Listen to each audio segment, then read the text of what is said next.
অন্নপূর্ণা যোজনার টাকা না পেয়ে পদ অবরোধ মহিলাদের। ঘটনাটি শীতলকুচি ব্লকের শীতলকুচি সিতাই রাজ্য সড়কের নতুন বাজার সংলগ্ন এলাকায় শনিবার দুপুর 1টা নাগাদ অন্নপূর্ণা যোজনার টাকা না পাওয়ার অভিযোগ তুলে রাজ্য সড়ক অবরোধ করেন, বিক্ষোভ দেখালেন মহিলারা। অভিযোগ, অন্নপূর্ণা যোজনার টাকা পাচ্ছে না এলাকার বহু উপভোক্তারা। টাকা পেয়েছে অনেকেই, তাদেরকে কেন বাদ দেওয়া হয়েছে এই অভিযোগ তোলেন। এরই প্রতিবাদে এদিন দুপুরে বেশ কয়েকজন মহিলা একত্রিত হয়ে রাজ্য সড়কে বাঁশ বেঁধে অবরোধ করেন। এর জেরে কিছুক্ষণের জন্য ওই সড়কে যান চলাচল সম্পূর্ণ বন্ধ হয়ে যায় এবং তীব্র যানজটের সৃষ্টি হয়। খবর পেয়ে ঘটনাস্থলে ছুটে আসে শীতলকুচি থানার পুলিশ এবং শীতলকুচি ব্লক প্রশাসনের আধিকারিকেরা। বিক্ষোভকারী মহিলাদের সাথে কথা বলেন এবং তাদের সমস্যা খতিয়ে দেখে দ্রুত সমস্যা সমাধানের আশ্বাস দেন। প্রশাসনের আশ্বাস পেয়ে অবরোধ তুলে নেন বিক্ষোভকারীরা।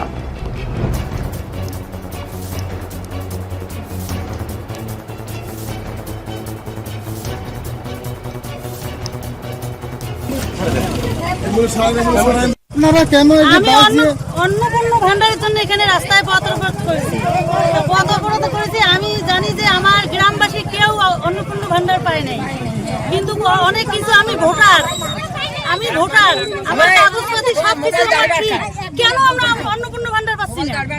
রাস্তায় কেন আসলেন? আমি ভিডিও এসে গেছি, ওখানে আমাকে বলছে যে সার্ভার পায় না, আপনি এখানে কাজ হবে না, আপনি চলে যান। এখন আমরা রাস্তায় নামছি, দেখি রাস্তায় নামি আমার কি। আপনি কি সমস্ত কাগজ জমা দিয়েছিলেন? দিয়েছি, পয়লা আধার প্রসাদ এখনো পাননি? পাইনি। কেন পেলেন না? কেলেম আমরা সবারই জন্য হচ্ছি, আমরা অন্নপূর্ণা ভান্ডারের জন্য। কি মনে করছেন বিষয়টা?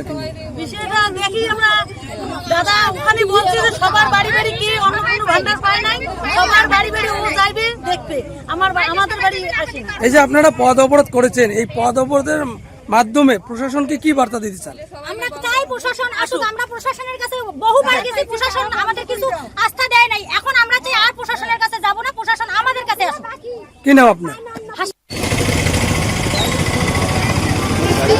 নিয়ে তো